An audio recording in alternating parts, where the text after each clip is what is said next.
अब ये जो मैंने आपको वाक्य बताया, इसका एक उदाहरण दे देता हूँ।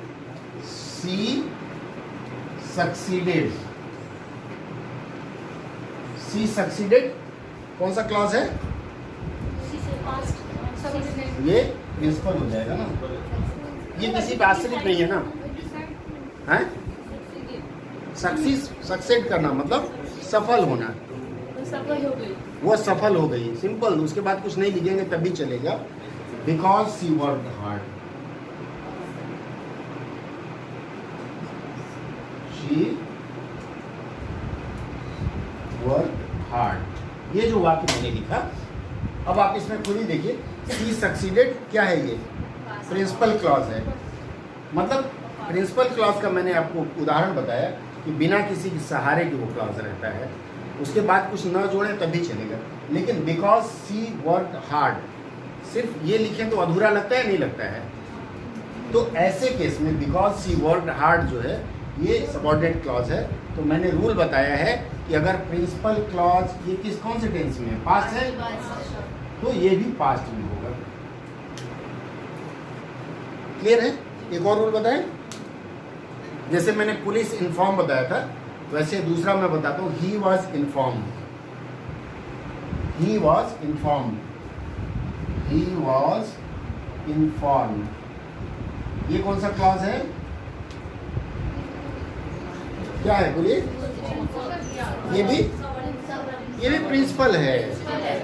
हाँ, ही वॉज इन्फॉर्म, जरूरत नहीं है ना, उसको बता दिया गया। क्या बताया गया ये पता नहीं, कुछ तो बताया गया है। That a foreigner has been helping him, had been, sorry, that a foreigner had been helping him, helping him. अब देखिए यहाँ आपका यह विश्वास ध्वस्त हो गया। अमूमन हम लोग आज तक पढ़ते आए हैं कि एक पार्ट अगर पास्ट में है तो दूसरा पार्ट हम प्रेजेंट में जबरदस्ती डाल देते हैं, न्यू। और ये आपके आरआरबी में इस सूत्र का आप इस्तेमाल कर सकते हैं। नॉट ओनली आरआरबी, जहाँ भी अनुवाद करते हैं हम बोलते हैं हमें नंबर कम मिला। क्यों कम मिला? आप लोगों में से कोई ऐसा है जिसने पीजीटीटी ना किया हो? आप नहीं किए हैं। और कोई है? किताबें आ गई हैं? नहीं आई, एडमिशन नहीं लिए है ना? ले लीजिए, 23 को है ना?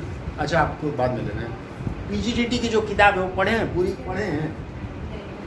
पीजीटीटी की किताब में ये अंश दिया हुआ है, पेज नंबर ध्यान नहीं है, नहीं तो मैं वो बता देता हूँ। इग्नू का जो ये पीजीटीटी का जो स्टडी मटेरियल है, उससे बेहतर मटेरियल कहीं नहीं मिलेगा।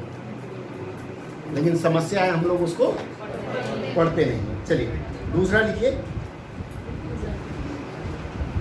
मैं यहाँ प्रिंसिपल क्लॉज और सबऑर्डिनेट क्लॉज दोनों रहने देता हूँ, ठीक है?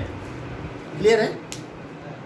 दूसरा उदाहरण है कि अगर प्रिंसिपल क्लॉज प्रेजेंट या फ्यूचर में हो,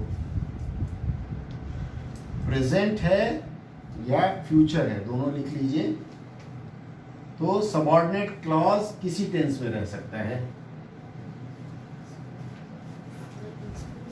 अगर प्रिंसिपल क्लॉज आपका प्रेजेंट में हो या फ्यूचर में हो। प्रेजेंट का मतलब वर्तमान और फ्यूचर का मतलब भविष्यत, खाली भविष्य मत भूलिएगा। तो किसी भी टेंस में रह सकता है। जैसे उदाहरण दें, उदाहरण जैसे मैं लिखता हूं, he knows, he knows that his brother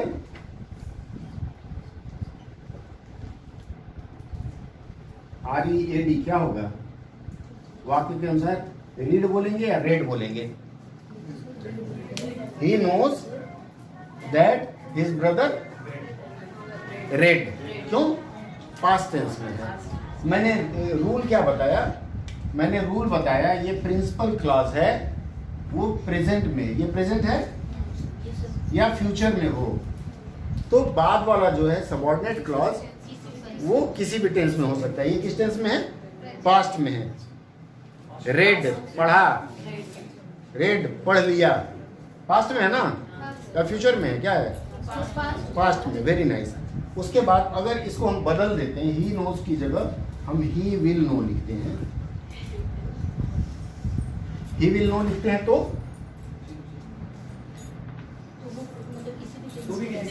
किसी भी टेंस में अगर मान लीजिए मैं यहां लिख दूं that his brother has been लिख दें, यहां हैज बीन रीडिंग, चलेगा? इसका मतलब हुआ, दूसरा रूल कहता है कि अगर प्रिंसिपल क्लॉज आपका प्रेजेंट या फ्यूचर में है तो subordinate clause as per sentence आप किसी टेंस में रख सकते हैं, कोई आपत्ति नहीं होगी। क्लियर है? इसका एक अपवाद है। अपवाद क्या है? अगर आश्रित उपवाक्य सबऑर्डिनेट क्लॉज अगर शाश्वत सत्य है, कैसे लिखते हैं? ऐसे ये लिखते हैं या ये लिखते हैं, कौन सा सही है? हैं? दोनों गलत है। क्या होना चाहिए? क्या? आधा होना चाहिए। ये वाला, ये तालाबी शाही तो है, दोनों तालाबी होगा। चलिए ये मैं मुद्दा आप पर छोड़ता हूँ। मेरे विचार से शायद शाश्वत आ रहा है ना, शाश्वत नहीं आ रहा है ना, शाश्वत या शाश्वत क्या आ रहा है? ये आ रहा है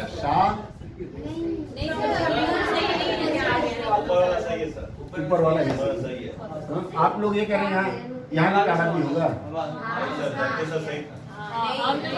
रहा है ना मेरे विचार से। चलिए फिर एक बार हम लोग देख लेंगे इसको आप लोग।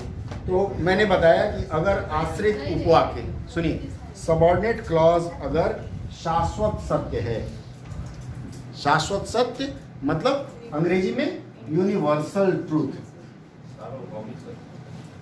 यूनिवर्सल ट्रूथ है, तो क्या होगा? क्रिया इसकी, वर्ब क्या होगी इसकी?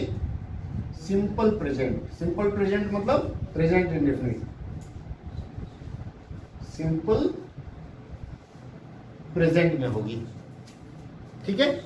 अगर यह शाश्वत सत्य है तो सिंपल प्रेजेंट में होगी, चाहे प्रिंसिपल क्लॉज पास्ट टेंस में ही क्यों ना हो।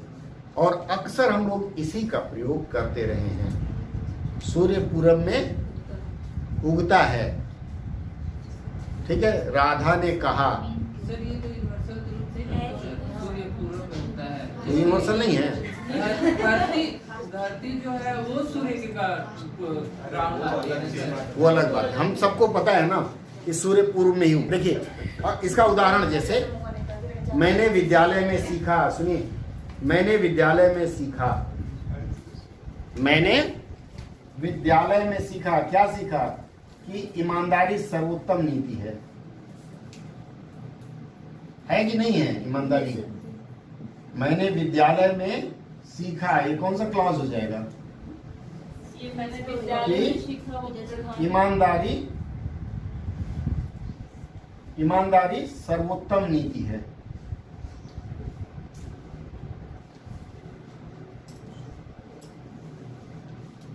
बताइए, मैंने विद्यालय में सीखा, ये प्रिंसिपल क्लॉज में आएगा। ठीक है? अब जैसे मान लीजिए की हटा देते हैं तो ईमानदारी सर्वोत्तम नीति, ये शाश्वत सत्य है कि नहीं है? एकदम बेईमानी नीति नहीं हो सकती। ठीक है? तो ये होगा आपका, क्या होगा? यूनिवर्सल ट्रूथ है, तो सिंपल प्रेजेंट इंडेफिनिट में इसका अनुवाद कैसे करेंगे? मैंने विद्यालय में सीखा, आई लर्न इन या एट? इन होगा। मैं अभी तो आप लोगों को बता रहा था इसके पहले वाली क्लास में, आई लर्न एट, कहाँ सीखा? स्कूल। क्या सीखा? द ऑनेस्टी इज मैंने लगाया, क्यों? सिंपल प्रेजेंट में उसको ले गए। सार्वभौमिक सत्य है तो सिंपल प्रेजेंट में होगा। ये रूल नंबर 3। क्लियर है? याद रहेगा? नहीं रहेगा? इसके बाद चौथे में चलें। जैसे एक और उदाहरण ले लेते हैं, the science teacher taught, the science teacher taught क्या सिखाया? That the earth moves around the earth moves around the sun, moves around, present indefinite में आ गया। टीचर टॉट भले ही पास्ट है, मैंने क्या बताया कि उसका प्रधान उपवाक्य भले ही पास्ट में हो, लेकिन सबऑर्डिनेट क्लॉज या जो उसका हिंदी में किस दो उपवाक्य होते हैं ना, प्रधान और आश्रित, तो आश्रित उपवाक्य भले ही, आप समझ नहीं पा रही हैं, हमें लग रहा है, लिखिए मत, सुनिए, छोड़िए वो हम बता देंगे, इसलिए रिकॉर्ड कर रहे हैं, आपको रिकॉर्डिंग मिल जाएगी, ठीक है। तो मैंने बताया कि जब प्रिंसिपल क्लॉज आपका भले ही पास्ट पर फैला लीजिए, रिंकू आगे आगे, प्रिंसिपल क्लॉज आपका भले ही पास्ट में हो, जैसे the teacher taught, the mother told, the sister told, लेकिन जो आगे वाला क्लॉज है, आगे वाला जो उपवाक्य है, वह अगर यूनिवर्सल ट्रूथ है, शाश्वत सत्य है, तो उसको हम किस में रखेंगे? सिंपल प्रेजेंट या प्रेजेंट इंडेफिनिट में। जैसे मम्मी ने कहा गाय दूध देती है, mother said that cow gives milk, buffalo gives milk भी चलेगा, ठीक है, क्लियर है। एक और वाक्य लेते हैं, मुझे यह जानकर प्रसन्नता हुई, लिखिए, मुझे यह जानकर प्रसन्नता हुई कि आप मेहनती हैं, मुझे यह जानकर प्रसन्नता हुई, यह जानकर प्रसन्नता हुई,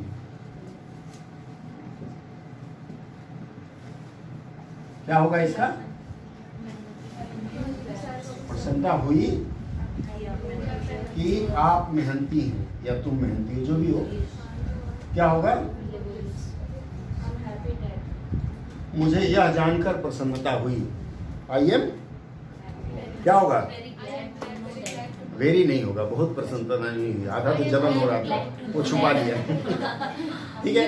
I am glad to know, मुझे प्रसन्नता हुई, I am glad to know, that लगेगा, जोड़ेगा, हाँ। लेबोरियस की जगह एक और शब्द है, बड़ा जबरदस्त शब्द है, कोई बताए? Industrious,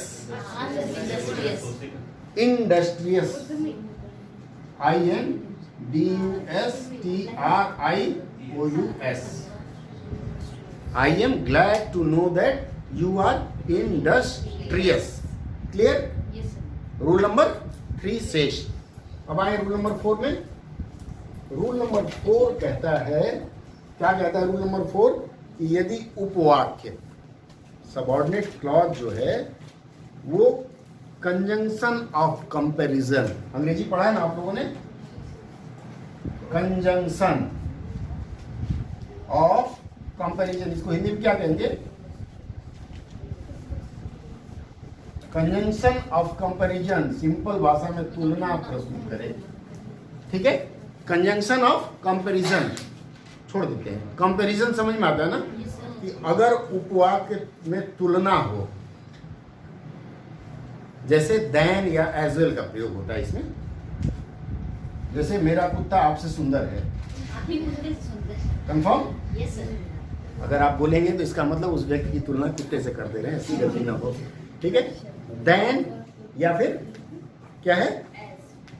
as well as, as well as, ठीक है। तुलना का अगर परिचय हो तो मुख्य वाक्य का क्रिया भले ही पास्ट टेंस में हो, उसका अर्थ कुछ भी हो सकता है। फिर से लिखिए, अगर इसमें मैंने क्या बताया, अगर उपवाक्य की तुलना, कंपैरिजन, कंजंक्शन ऑफ कंपैरिजन हो, तो या उससे प्रारंभ हो, जैसे देन से या एज वेल एज से प्रारंभ हो, तो मुख्य उपवाक्य मतलब प्रिंसिपल क्लॉज भले ही पास्ट में हो, उसका अर्थ कुछ भी हो सकता है, पास्ट में भी जा सकता है, प्रेजेंट में भी जा सकता है। ये बड़ा थोड़ा कंफ्यूजिंग लग रहा है। लिखिए, लिखिए, रमेश, मैंने लाइन बताया, क्रिया के रूप का अर्थ कुछ भी हो सकता है, ठीक है। जैसे उदाहरण के लिए लिखिए, Ramesh help you Ramesh help you more than क्या एनीवन एल्स, या फिर more then he helps me, कोई भी लिख सकते हैं, एनीवन एल्स या ही हेल्प्स मी। ये तुलना हो रहा है कि नहीं हो रहा है? मतलब वो मुझसे ज्यादा आपकी मदद करता है, तुलना का भाव है। रमेश हेल्प्ड यू, रमेश ने आपकी मदद की, किससे ज्यादा? मुझसे ज्यादा। अब इसका आप प्रेजेंट में ले लें या पास्ट में ले लें। रमेश जितनी सहायता मेरी करता है, यहाँ तो हेल्प है, रमेश ने मेरी जितनी सहायता करी या की उससे अधिक वो आपकी करता है। या फिर दूसरे अर्थ में इसको लिख सकते हैं एज वेल एज, कंपेयर यहाँ कर रहे हैं ना, मोर देन भी तो कंपैरिजन में जा रहा है। मैंने आपको बताया ना कंजंक्शन ऑफ कंपैरिजन, उसमें और भी शब्द आते हैं, मैं तो 2 ही बताया, देन दैट और एज वेल एज, और भी आ सकते हैं उसमें। जहाँ आपको तुलना, यहाँ तुलना कर रहे हैं ना कि मुझसे ज्यादा आप। अब जैसे मैंने बताया कि मेरा कुत्ता उससे सुंदर है, कुत्ते की तुलना हो रही है, तो माई डॉग इज सुंदर, क्या होगा? Beautiful, pretty. चलिए, एज वेल एज नहीं होगा। अगला रूल लिखिए, रूल नंबर 5। सर तो इसमें ये है ना कि सबऑर्डिनेट क्लॉज का प्रेजेंट नहीं होगा। अगर तुलना होता है तो सबऑर्डिनेट क्लॉज का अर्थ भले ही पास्ट में दिखाए, लेकिन उसके शाब्दिक अर्थ बदल सकते हैं एज पर यूज, वाक्य में प्रयोग के अनुसार। ठीक है, उसके बाद लिखिए जहां आश्रित उपवाक्य, आश्रित उपवाक्य मतलब सबऑर्डिनेट क्लॉज, जहां सबऑर्डिनेट क्लॉज में एक पर्पज छुपा हो, PUR, POSC या POUS, क्या होगा? ऐसे शब्दों पे थोड़ी चर्चा जरूरी है। पर्पज, ठीक है, POUS नहीं होता है, ठीक है, ऐसे शब्दों पे चर्चा होनी चाहिए। तो ऐसे उपवाक्य जहां सबऑर्डिनेट क्लॉज में पर्पज व्यक्त हो, जहां पर्पज व्यक्त हो वहां आश्रित उपवाक्य की क्रिया वर्तमान काल होगी। सबऑर्डिनेट क्लॉज की क्रिया क्या होगी? वर्तमान, प्रेजेंट होगी। मैंने बोला कि जहां पर्पज दिखाई दे, ऐसे सबऑर्डिनेट क्लॉज जिसमें पर्पज हो, उद्देश्य हो, वहां सबऑर्डिनेट क्लॉज की क्रिया प्रेजेंट टेंस में रहेगी। ये एकदम इंपॉर्टेंट पॉइंट है, पकड़ के रख लीजिएगा। जैसे उदाहरण दें, he eats that he may leave, LEAV नहीं होगा। जैसे लिखूं मैं, ही ईट्स दैट, उद्देश्य है, क्यों खाता है? ही में किसको जाना चाहिए?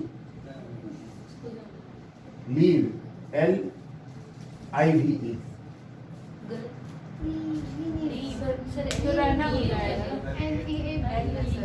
LIVE मैं बोल रहा हूँ, वो रहने वाला हो जाएगा सर, स्टेइंग वाला। हैं?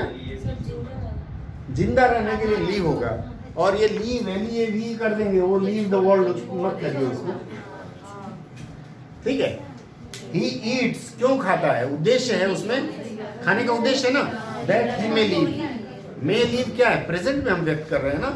तो ये ध्यान रखें कि जहां पर्पज हो, उद्देश्य हो, वहां सबऑर्डिनेट क्लॉज या फिर आश्रित उपवाक्य हमेशा क्या?